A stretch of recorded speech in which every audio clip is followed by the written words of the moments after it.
ठरलं तर मग या मालिकेच्या 12 एप्रिलच्या भागामध्ये अर्जुन आणि सायली आता कॅफेमध्ये ट्रॅप रचण्यासाठी बरोबर रीतीने आलेले आहेत. ज्या वेळेला अर्जुन आणि सायली दोघं जण ऑलरेडी येऊन बसतात आणि ते अधिराजला मेसेज करतात की ज्या वेळेला तू इकडे यायला निघशील त्या वेळेला आम्हाला मेसेज करून ठेव.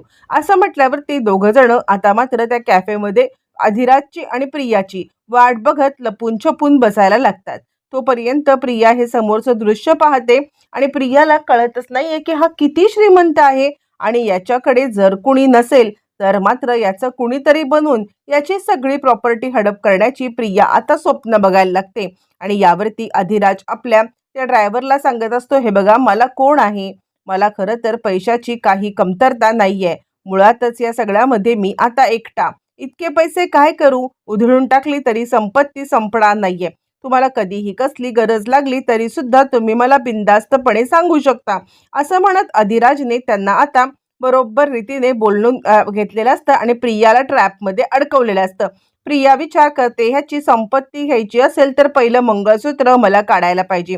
मंगळसूत्र काढून आता आपल्या पर्समध्ये टाकते आणि त्यानंतर हातामध्ये ग्रोसरीच्या पिशव्या घेते आणि पिशव्या घेऊन ती आता गाडी बंद करून त्या आता पिशव्या घेऊन त्याच्या इथे येऊन मला चक्कर आली आणि त्याच्या अंगावरती आदळल्यावरती तो म्हणतो, मॅडम मॅडम अहो काय झालं.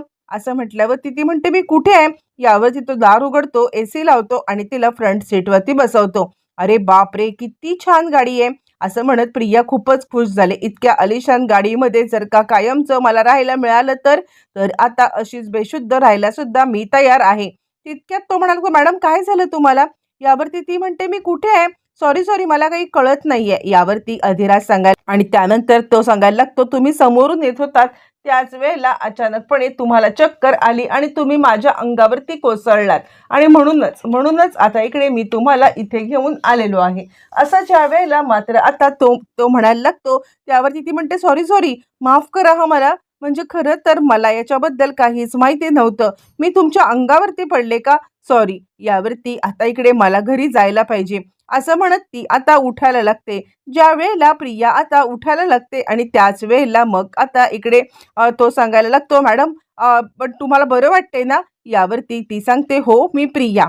यावरती तो म्हणतो, मी अधिराज. यावरती प्रिया आता म्हणते, ठीक आहे मी निघते. पण निघण्याची ऍक्टिंग करत प्रिया मात्र परत एकदा पुन्हा खाली पडण्याची ऍक्टिंग करते आणि मला चक्कर येत आहे. यावरती अधिराज सांगायला लागतो, ठीक आहे मॅडम तुम्ही आत्ता कुठे जाऊ नका, मी एक काय सांगतोय ते आता गोष्ट माझी ऐका.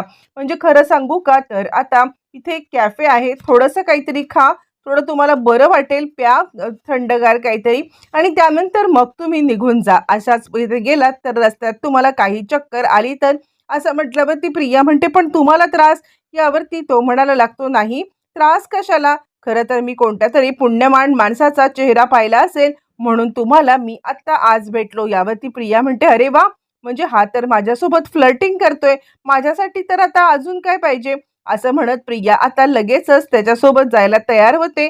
प्रियाला वाटतं की हा आपण त्याच्यासाठी रचलेला ट्रॅप आहे, पण तिला माहित नाहीये की या ट्रॅपमध्ये आपणच अडकत चाललेलो आहोत. त्यानंतर तो आता बरोबर रीतीने ज्याप्रमाणे ठरले त्याप्रमाणे अर्जुनला मेसेज करतो, आम्ही निघालोय आणि आता पोहोचतो, थोड्याच वेळात लोकेशन पाठवतो. असं म्हटल्यावरती अर्जुन आता लगेचच इकडे ते लोकेशन पाठवतो आणि त्यानंतर मग आता ज्या वेळेला अर्जुन आणि सायली यांना आता ते लोकेशन कळाले ते दोघं जण तिकडे आता निघून गेलेले आहेत.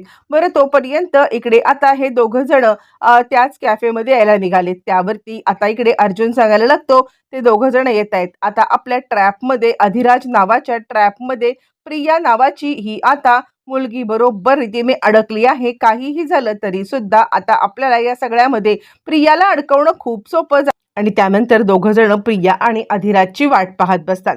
आणि त्यानंतर आता इकडे सायली सांगायला लागते, काहीही झालं तरी या वेळेला प्रियाला एक्सपोज केल्याशिवाय आपण गप्प बसायचं नाहीये. अस्मिता इकडे घरामध्ये बसलेली आहे आणि तिला कुठेतरी सचिनच्या सगळ्या वागण्याचा आता मात्र अर्थ लागायला लागलाय. आतापर्यंत सचिन नाटक करत होता, तो आता फक्त सांगत होता की साक्षी मला किडनॅप करून ठेवले, पण अजूनही 100% हा सचिन साक्षीच्या कॉन्टॅक्टमध्ये आहे असं का कोणास ठाऊक. पण अस्मिताच्या मनामध्ये राहून राहून शंका येते आहे.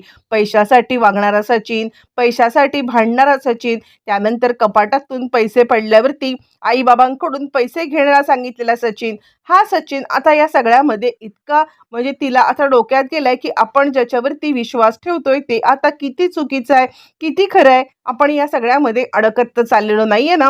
तिला आता कुठेतरी सत्याच्या दिशेने पाऊल टाकण्याची जाणीव झालेली आहे आणि सचिनचं खरं रूप तिच्या समोर येत चाललेलं आहे. त्याच वेळेला तिकडे आता चैतन्य आलाय आणि अर्जुन सायली यावरती अस्मिता सांगायला लागले, अर्जुन सायली तर आत्ता बाहेर गेलेले आहेत आणि तू चैतन्य इथे यावरती तो म्हणतो, हो खरं तर मला अर्जुन सायलीची भेट घ्यायची होती असं म्हटल्यावरती मग आता तो तिकडे बाळासोबत खेळायला थांबतो. बाळासोबत खेळत असताना त्याचं लक्ष अस्मिताकडे जातं आणि अस्मिता खूपच उदास आहे आता हे त्याला जाणवतं आणि त्याच वेळेला मग आता तो विचार करायला लागतो, काही झालं तरी हीच वेळ आहे अस्मिताताईला या सगळ्यातून जर का बाहेर काढायचं असेल तर मला आता थांबायलाच पाहिजे असं म्हणत तो आता तिकडे थांबायला निघालेला आहे. बरं हे सगळं चालू असताना तो म्हणतो, बाळा अरे आज तुझी आई इतकी सिरियस का झाले, काय झालंय काय. इकडे तोपर्यंत अधिराज आणि प्रिया दोघं जण आलेले आहेत आणि त्याच वेळेला अर्जुन सायली आपलं तोंड लपवत आहेत जेणेकरून या सगळ्यामध्ये आता इकडे आपलं तोंड त्यांना दोघांना दिसू नये म्हणून. मग हे सगळं चालू असताना लगेचच आता इकडे अधिराज म्हणतो, ये ना अगं ये, बस ना. यावरती प्रिया नाटक करत म्हणायला लागते, कसं आहे ना, काही झालं तरी सुद्धा मला इतक्या महागड्या कॅफेची सवय नाहीये ना आणि म्हणून म्हणून आता हे सगळं असं होतंय. त्यावरती तो म्हणतो, अगं कम्फर्टेबल राहा, हे बघ काहीही नाहीये असं म्हटल्यावरती तो म्हणतो, काय ग म्हणजे कुठे चालली होतीस तू, काय करत होतीस, चक्कर कशी काय आली. यावरती प्रिया आता सांगायला लागते, काही नाही. यावर तो म्हणतो, मी तुझी मदत करू शकतो का. यावरती प्रिया सांगायला लागते, नाही खरंच माझी कुणीच मदत करू शकत नाहीये, म्हणजे माझे भोग आहेत ते आता मला भोगायलाच पाहिजेत. यावरती तो म्हणतो, सांग तरी काय झाले, मी नक्कीच तुझी मदत करू शकेन. मग प्रिया आपली आता खोटी खोटी कहाणी जी काही तिने रचलेली आहे ती आता इकडे सांगायला लागते खोटं खोटंच. इकडे तोपर्यंत आता मात्र चैतन्यने विषय काढलेला आहे आणि तो आता सांगत आहे, बाळा बघितलंस का आज तुझी आई किती सिरियस आहे, म्हणजे तिला मी किती बोलतं करण्याचा प्रयत्न करतोय पण ती काही बोलायला मागतच नाहीये, काय झालंय काय. पण तू घाबरू नकोस हा, अश्विन मामा आणि अर्जुन मामा आल्यावरती मग आता ती कशी बोलायला लागते बघ. यावरती तो म्हणतो, अस्मिताबाई अगं काय झालंय, तू मला काही सांगशील का. यावरती मग आता लगेचच इकडे ती सांगायला लागते, मला ना काही कळतच नाहीये, मला ह्या सचिनच्या वागण्याचा काही अर्थ लागत नाहीये. त्यावरती मग आता चैतन्य म्हणतो, खरं सांगू का, मला सचिनपेक्षा साक्षीवरती माहिती आहे ना किती नालायक आणि किती आता नागिणीचा विळखा घालून बसणारी बाई आहे. वेळीच मी त्या नागिणीच्या विळख्यातून सुटलो. खरं तर मला अर्जुन आणि सायली या दोघांनी त्या विळख्यातून बाहेर काढलं म्हणून नशीब, नाहीतर नाहीतर आता या सगळ्यामध्ये मी असा काही अडकलो असतो ना आणि त्यानंतर मग आता बाहेर निघणं खूपच कठीण होतं. तुला माहिती आहे का, या सगळ्यामध्ये अर्जुन सायली जर का माझ्या मदतीला नसते तर मात्र मी या सगळ्यामधून बाहेर पडू शकलो नसतो. पण सचिनच्या सचिनच्या सोबत आता कुणीच नाहीये आणि त्यामुळे मला असं वाटते की सचिन अजूनही तिच्या कॉन्टॅक्टमध्ये आहे. यावरती साक्षी म्हणते, हो 100% आहे, मला सुद्धा असंच वाटते. आणि त्यावरती मग आता इकडे चैतन्य म्हणायला लागतो, का ग तुला असं का वाटतंय. यावरती ती म्हणते, सांगते मी तुला. त्यावरती चैतन्य सांगायला लागतो, मला असं वाटतंय की तू अर्जुन आणि सायली यांचा आता एक एक काम कर, तू अर्जुन आणि सायली यांची ना मदत घे. काहीही झालं तरी सुद्धा आता इकडे ते तुला एकटीला पडू देणार नाहीयेत, तेच आहेत जे तुला या सगळ्यामधून आता बाहेर काढू शकतील, कळतंय का. असं म्हटल्यावरती मग आता लगेचच इकडे अस्मिता सगळं सांगायला लागते. बरं तोपर्यंत प्रिया आता तिची खोटी कहाणी सांगायला लागते. प्रिया सांगायला लागते, खरं तर मी आता एका ठिकाणी जॉब करते, पण तो जॉब काही खास नाहीये, माझ्या आता घरची जबाबदारी माझ्यावरती आहे. या अंगठ्या आहेत ना, या सगळ्या अंगठ्या बिंगठ्या खोट्या आहेत, ह्या 500 रुपयाला मी मार्केटमधून घेतल्या. हे पेंडंट आहे ना 450 रुपयाला घेतलं. अर्जुन आणि सायली हे सगळं ऐकतायत आणि त्यांना धक्का. आणि हे सगळं आहे ना, हे फक्त ऑफिसमध्ये काम करायचं ना तर अप टू डेट राहायला लागतं ना, म्हणून जरा कपडे सुद्धा बरे घालायचे जेणेकरून ऑफिसमध्ये आता मात्र बरं राहायला लागतं, बास बाकी काहीच नाहीये, म्हणून हा गेटअप. नाहीतर माझी परिस्थिती खूपच आता खराब आहे. यावरती तो म्हणतो, तुझ्या घरात कमवणारी तू एकटीच आहेस का? यावरती ती म्हणते, हो, माझी आई आजारी आहे आणि तिचा आजार असा आहे ना की तो बरा होऊ शकत नाहीये आणि त्याचमुळे माझ्या वडिलांना पॅरालिसिसचा अटॅक आलाय. आता हे ऐकल्यावरती मात्र आता सायली आणि अर्जुन यांना तर चांगलाच धक्का बसतो. काय बोलते काय ही प्रिया? म्हणजे हिला लाज सुद्धा वाटत नाहीये. आणि त्यानंतर मग आता प्रिया सांगायला लागते, आणि खरं सांगू का तर आता एक माझी छोटी बहीण आहे जी 10वीला शिकते. एक छोटा भाऊ आहे जो आता अगदी छोटा आहे. दोघांच्या शिक्षणासाठी मला आता हे सगळं करावं लागतं. यावरती मग आता सायली सांगायला लागते, किती खोटारडी आहे ही मुलगी, म्हणजे हिचा लहान भाऊ आणि बहीण कुठून आली? त्यावरती अर्जुन सांगतो, जशाप्रमाणे आता तिच्या आईला आणि बाबांना आजारी तिने पाडलं ना, तसंच आता हा सगळा प्रकार ती करत आहे. असं म्हटल्यावरती मग आता इकडे तो अधिराज सांगायला लागतो, मला काय वाटतं, मग तू आता हा जॉब करण्यापेक्षा काहीतरी तुझ्याकडे कोर्स असेल तर आता तू चांगला बेटर जॉब करू शकतेस ना. तुझं क्वालिफिकेशन वाढवण्यासाठी तुला काहीतरी करायला पाहिजे. यावरती प्रिया आता पटकन बोलून जाते, खरं तर मी फॅशन डिझायनिंगचा डिप्लोमा केलेला आहे. यावरती तो म्हणतो, पण तो तर खूप महाग असतो ना, म्हणजे इतके पैसे तुझ्याकडे आले कुठून मग? यावरती ती म्हणते, थोडीशी गडबडते, पण खोटं बोलण्यामध्ये प्रिया आता नेहमीच एक्सपर्ट असते आणि त्यामुळे प्रिया आता सांगायला लागते, खरं सांगू तर यासाठी मला आता एक NGO आहे, त्या NGO कडून आता पैसे घेतले होते आणि मी माझं शिक्षण पूर्ण केलं. यावरती मग आता तो सांगायला लागतो, खरं सांगू तर मग तुझ्या बहिणीचं आणि भावाचं शिक्षण सुद्धा आता ते NGO का नाही पूर्ण करत आहे? आता मात्र प्रिया गडबडले. प्रिया आता सांगायला लागते, नाही, त्यांचा नियम आहे ना, म्हणजे ते एका घरातल्या एकाचच आता इकडे शिक्षण पूर्ण करू शकतात आणि म्हणूनच त्यांनी फक्त माझं शिक्षण पूर्ण केलं. इतकं खोटारडं प्रिया बोलते, इतकं खोटारडं बोलते, आणि ते सुद्धा आता इतकं रेटून खोटं बोलते की आता कुणालाही या सगळ्यामध्ये विश्वास सुद्धा वाटू नये की आता प्रिया काही खोटं बोलत आहे. त्यानंतर अर्जुन आता सायली इकडे बघतायत आणि त्यानंतर सायली म्हणते, बाप रे, ह्या मुलीचं काय चाललंय, म्हणजे आता ती काय बोलते तिला तरी कळतंय का? बरं, हे सगळं चालू असताना मग आता तो सांगायला लागतो, इफ यू डोंट माइंड, तुझ्यासाठी माझ्याकडे आता एक मोठी हे आहे, म्हणजे तुझ्यासाठी माझ्याकडे एक ऑफर आहे.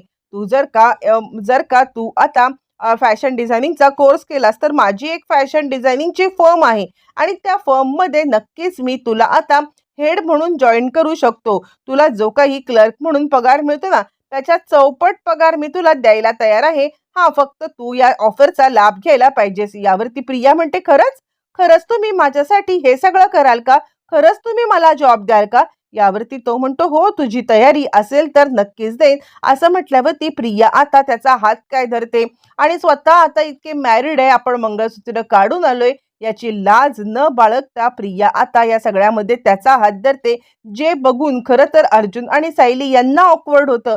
त्या दोघांना इतका आता या सगळ्यामध्ये त्रास व्हायला लागतो की आता ते दोघं जण आपली नजर एका बाजूला वळवतात की ह्या नालायक प्रियाकडे आता काय बघायचं, किंवा आता तिचे हे काळे धंदे बघण्यापेक्षा नजर फिरवलेली बरी, म्हणून ते दोघं जण आता मात्र नजर फिरवतात जेणेकरून प्रियाचं हे काळं रूप आपल्याला पाहायला लागू नये.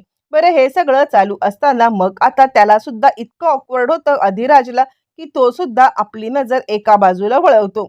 बरं, हे सगळं चालू असताना मग आता इकडे दुसरीकडे आपल्याला पाहायला मिळतं की सचिन आता एका वकिलाच्या मुलीला किडनॅप करतोय, जेणेकरून आता मात्र ते महिपत आणि नागराज या दोघांची केस घेतील. आणि त्यानंतर मग आता तो व्हिडिओ दाखवला जातोय आणि त्यानंतर त्या व्हिडिओमध्ये सचिन त्या मुलीच्या जवळ आता चाकू घेऊन उभा आहे आणि त्या बापाला, म्हणजे वकील बापाला धमकवतात आहे की हे बघ, आत्ताच्या आत्ता ही केस घे, म्हणजे महिपत आणि नागराज यांची जर का केस तुला घेता नाही आली तर मात्र तुझं काही खरं नाहीये. असं म्हटल्यावरती मग आता तो केस घेतोय. इकडे तोपर्यंत प्रिया बाहेर आले, पण तिची छोटी पर्स मात्र आता बहुतेक राहिलेली आहे कॅफेमध्ये, म्हणून प्रिया ताबडतोब कॅफेमध्ये येते. तोपर्यंत अधिराज, अर्जुन, सायली बोलत आहेत आणि त्याच वेळेला प्रिया आता आरडाओरडा करत येते, माझी पर्स इकडे राहिली, माझी पर्स इकडे राहिली. पण त्याच वेळेला आता ह्या आवाजामुळे सायली आणि अर्जुन थोडेसे म्हणजे अलर्ट झालेत आणि प्रियापासून अधिराजला आता लांब पाठवण्यामध्ये यशस्वी झालेले आहेत. प्रियाचं भांडं आता अश्विन समोर कसं फुटणार, येणाऱ्या भागामध्ये सगळं समजणार आहे.